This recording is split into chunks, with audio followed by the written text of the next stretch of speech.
Okay, ladies and gentlemen, ang gagawin po namin is bubusina po kami para magising si Kuya. Teka lang.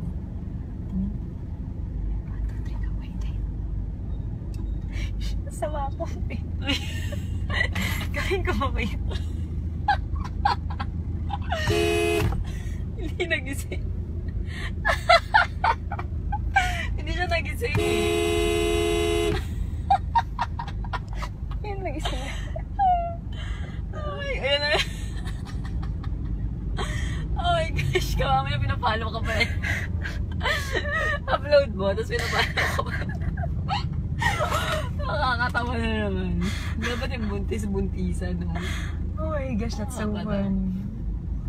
Sama na ugat. Nakikita kaya niya ako sa ano? Hindi siya tanitingin sa'yo eh. Doon lang siya oh. Antok siya eh.